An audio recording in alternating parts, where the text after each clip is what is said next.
Ashna Mahmood.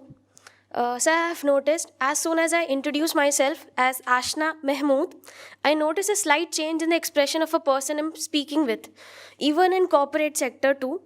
And many a times I get the comments like, "Who do you support, India or Pakistan?" Yesterday, my senior commented on me that you'll be Miss Pakistan. I just asked her, why not Miss India? She said she didn't give me the reply, but it just hit me very badly. And earlier, it doesn't bother me that much, but as I'm growing, I'm noticing this, especially in college, that especially as I'm growing, I notice this a lot that I'm getting comments about my religion or something like this. So, and my question to you is how to get out of this mentality.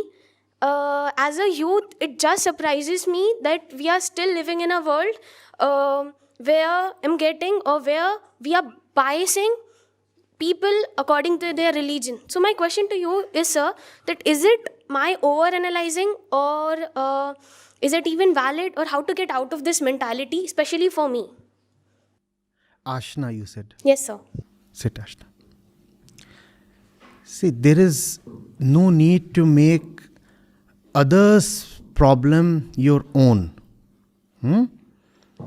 What is the problem that the others are facing? You need to understand where they are coming from, and therefore the problem that they face. They think that just like Pakistan, India too is a theocratic country. They believe that the country was partitioned and two states were created, and one of them was declared to be Islamic. So other one, naturally, is the Hindu counterpart of the neighboring country. No, not that way.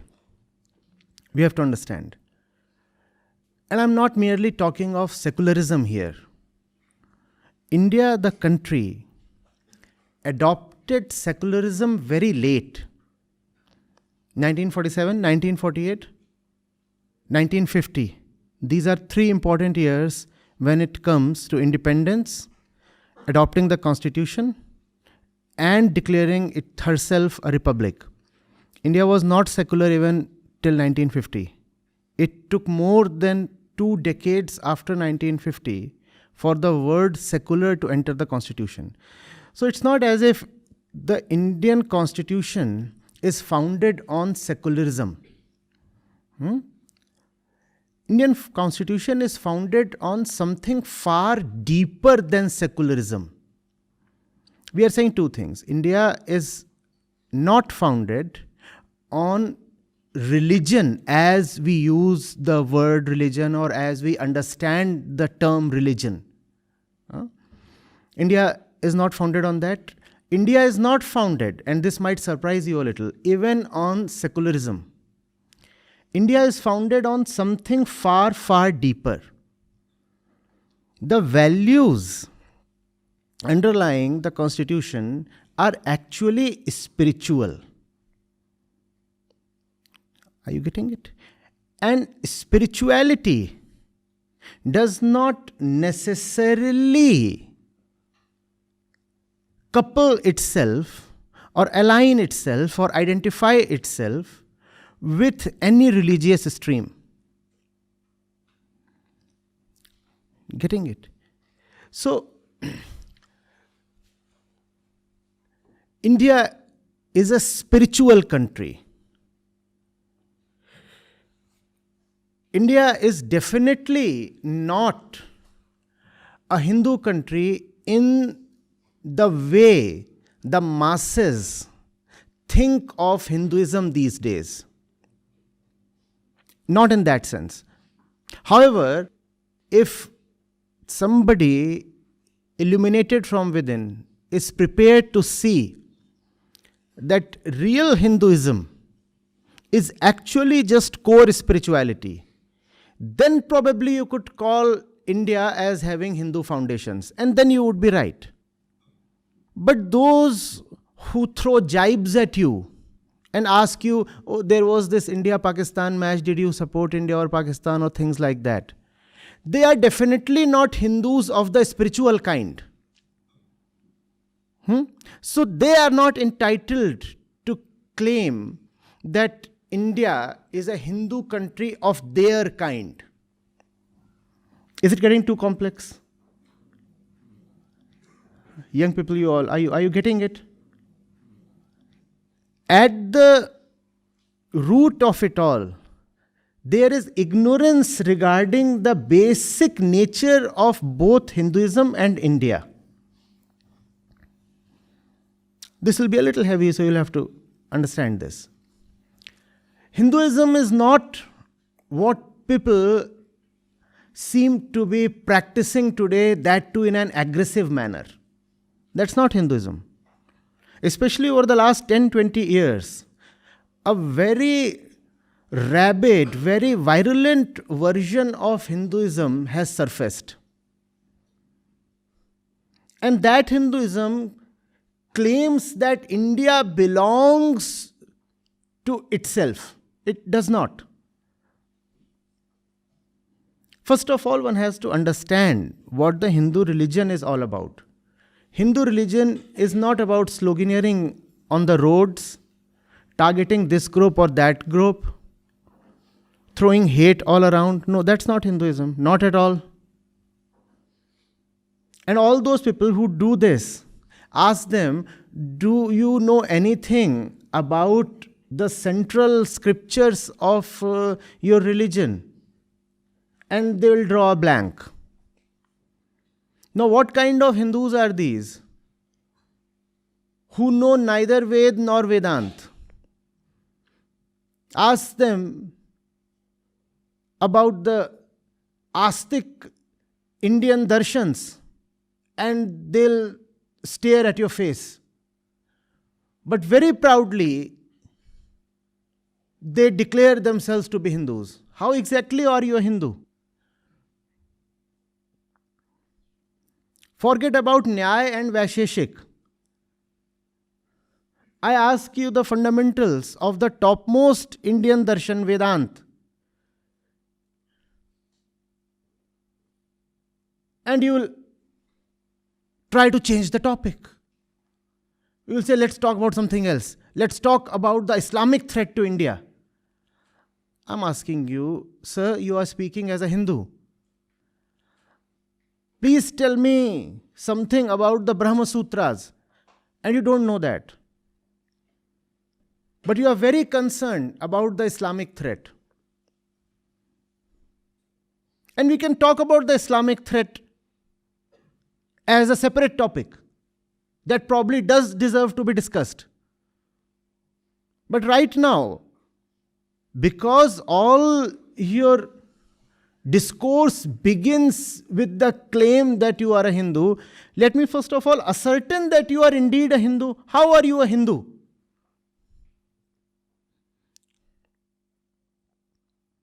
How do you qualify to be a Hindu? Just because you are born in a Hindu family, so you qualify to be a Hindu? But you have no humility at all. Not only do you not see that you are not a Hindu in the first place, you want to impose your kind of ignorant version of Hinduism upon the entire country. That's what your entire attempt is. You are saying my Hinduism means the kind of culture I follow. And anybody who subscribes to this culture is a Hindu. How exactly? What culture do you follow? What are the roots of this culture? Where does it come from? Have you ever tried to understand, ever made any study? No, you have never done that. It's just that the tradition of the past 100 or 200 years has handed over a particular culture to you, and you think that culture is Hinduism. No, not at all. They, in fact, never even talk of Dharma. They keep talking of Sanskriti. Have you noticed? Because the moment they talk of Dharma, they'll be in trouble.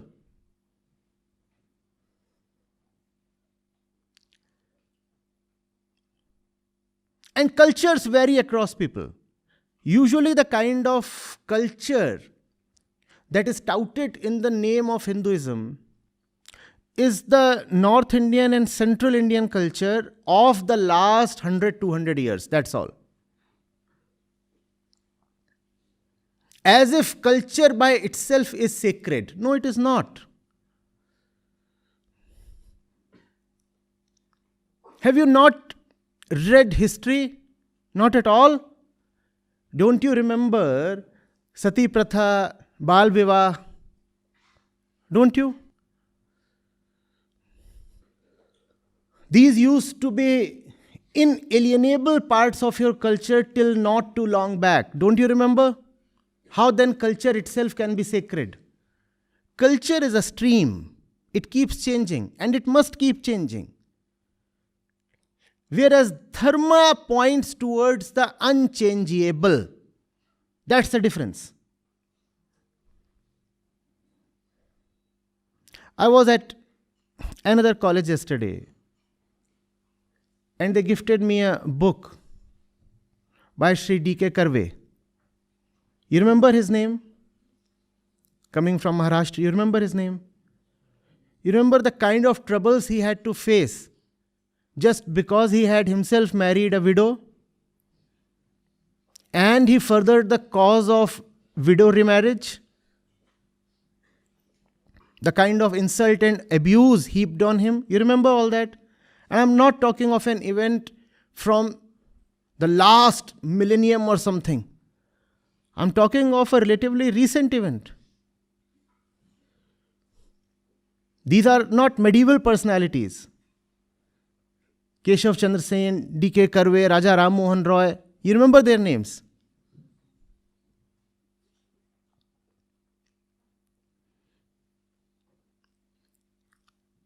But we think that if we are following a certain culture and we have made no special effort in following that culture has just come to us by way of legacy. You are born in the Hindu family, so you have to celebrate Diwali. Or did you have to learn to celebrate Diwali? Born in a Hindu family, you have a particular food habit. You know of Raksha Bandhan and Holi. And you start thinking that somebody who celebrates Holi and Diwali is automatically a Hindu. How is it possible? Someone asks you, who is a Hindu? How will you reply? Please tell me. You are all bright people. Let's say you are placed in the US and somebody asks you, who is a Hindu? It's a genuine question, right? A foreigner asks you, who is a Hindu? What would be your response? You'll say somebody who celebrates Holi and Diwali is a Hindu?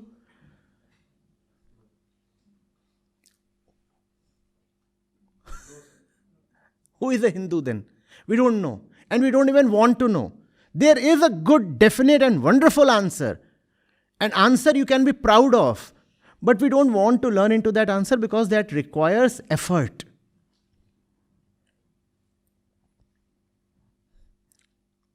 Our Hinduism then remains very shallow and it's a thing of shame.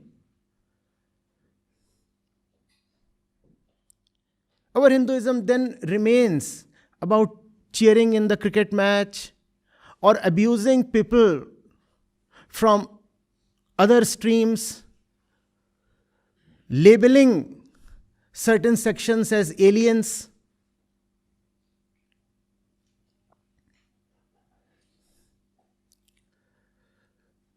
Who is a Hindu?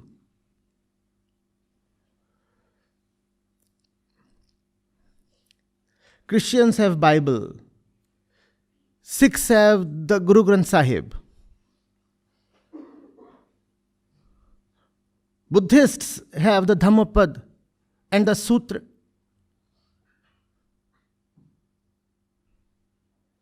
Pitak. Muslims, of course, have the Quran. What have you read?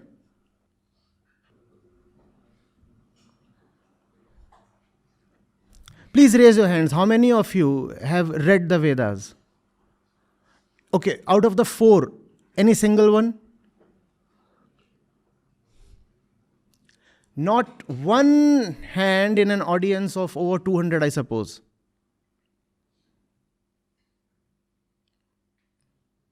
And then we want to ashame others. Just your surname cannot make you a Hindu. Being a Hindu is a tremendous thing. It requires some effort, some study, some sacrifice. Are you making that study? Are you making that sacrifice?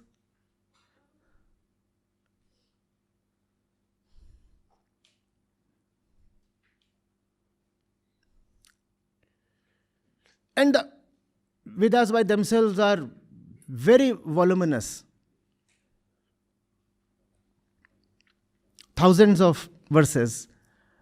Compared to them, the Gyan Kand, the part that contains philosophy, that is Vedant, is very light. How many of us have read even a few Upanishads? See. But we are always ready to bash Pakistan and Islam and Christians, and we think that's what Hinduism is about.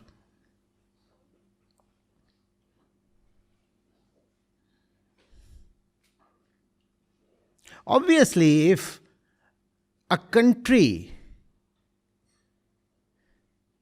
is hostile towards us, we will respond. And we have the armed forces for that, and we are proud of our armed forces, right? But does Hinduism have to be only about hating Pakistan? I'm asking you.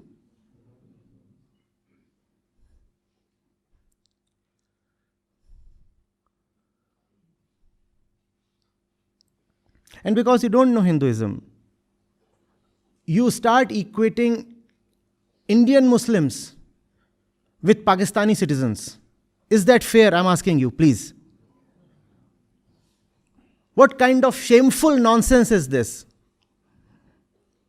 And obviously, I'm not saying just to you. I know there are these 5 cameras around, they are recording me. I want this message to reach far and wide. What do you want to do with these 20 crore fellow citizens of yours? Dump them all in the Arabian Sea? Can you do that? Do you want to do that?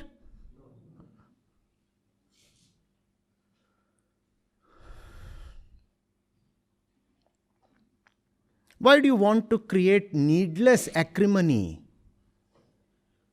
If you have to live with Muslims in the country, why can't you live peacefully? And you will rise and say, but sir, it's the Muslims who create all the trouble. If Muslims create all the trouble, we'll deal with that. We have a law and order system. We have the police for that. But why must you, as normal citizens, cultivate hatred? This girl here, she's your batchmate, right? Or is she some kind of criminal, culprit, offender? Why does she have to go through a harrowing experience just because of her surname?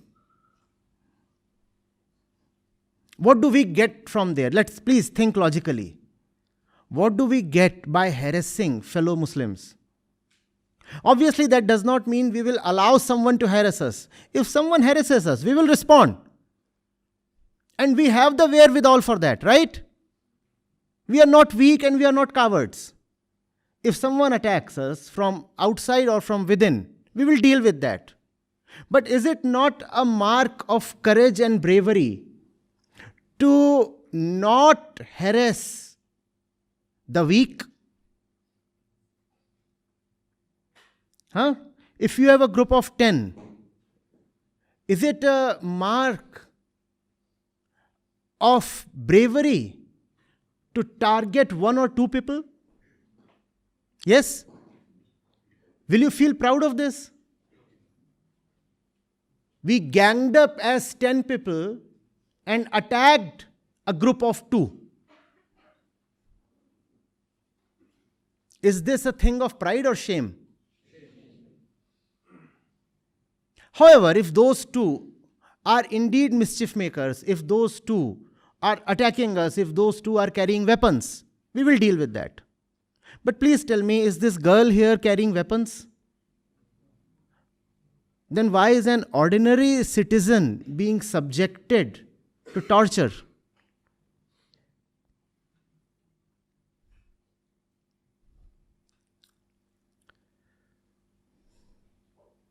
Sri Krishna lays it out beautifully and with great clarity.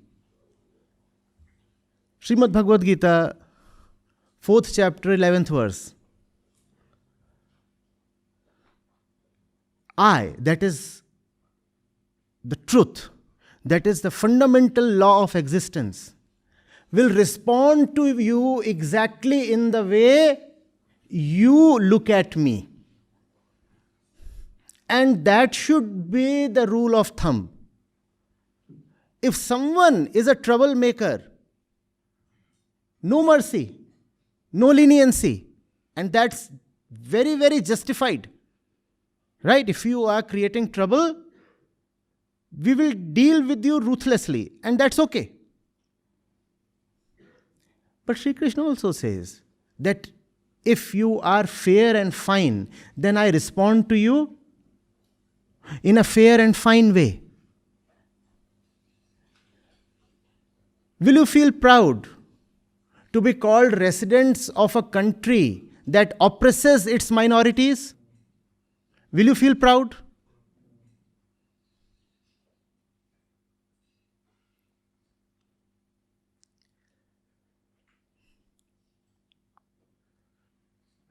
I am not talking about appeasement. I hope that is clear.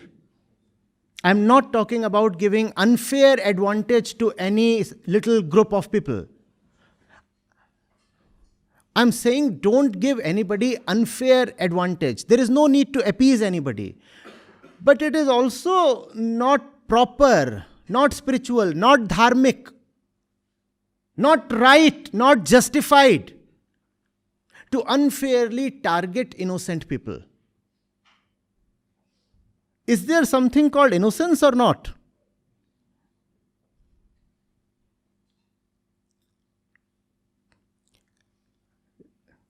Remember, the values in India's constitution are all very, very spiritual. And spiritual means sublime, very high, highest values. We should be proud of those values. In fact, when the audience is a little more mature, I love to propose, rather assert, that the Indian Constitution is founded on Vedantic values.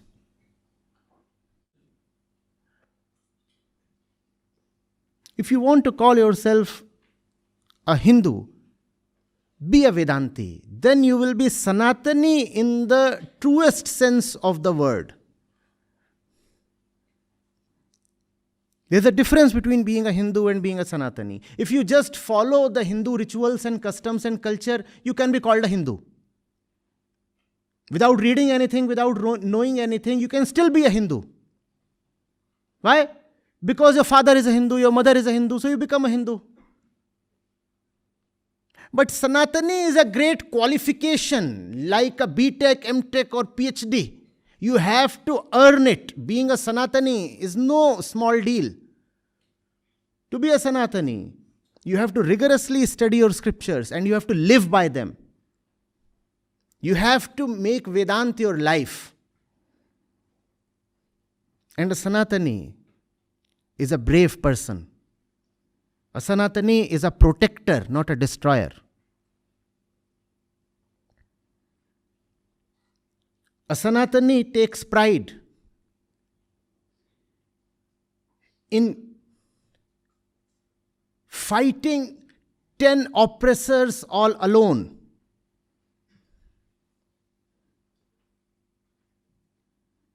He vibes with the spirit of Guru Gobind Singh Ji, 1.25 lakh se ek ladaun. You remember that? I'm all alone. And in front of me is an army of 1,00,000, more than 1,00,000 and a quarter oppressors. I'll fight them all alone. That's the Sanatani spirit. The Sanatani spirit is not about ganging up and pulverizing those who are fewer in number.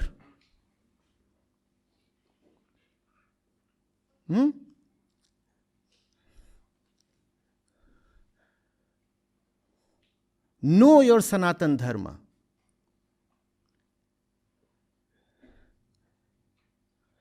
Live the Sanatan mark deeply. Be kind, be loving, be just, be fair. Be brave, be strong. That's the message of Vedanta.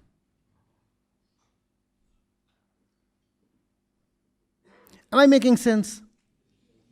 Or are you internally disconnected or opposing me?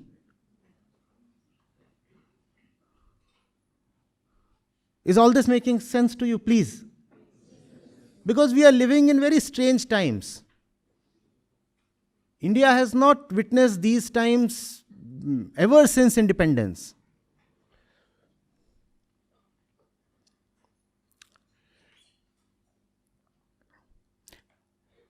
Have I been able to somewhat answer your question?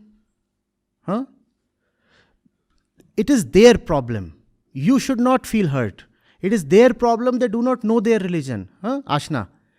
Those who talk of Hinduism in this way, they themselves do not know what Hinduism is. So my question to you was again that how I should learn to move out of this. I don't mind them telling me, but I just want to grow my mentality out of this. Simply say, he will only utter stuff according to his own intellectual and spiritual level. It's his problem that he is at a low level. And I cannot make his problem my own. I'm not obliged to make his problem mine. Full stop. And don't think that all Hindus belong to that category, that quality. Right? May you meet great Sanatanis, and then your impression of people will change. But I very well know that most people belong to that lowly category, and you will meet lots of them in the future also. We are living in very awkward times. When you meet them, ignore them. And just pray for them. Just pray for them. May they rise from their lowly intellectual level. That's all. Thank you, sir.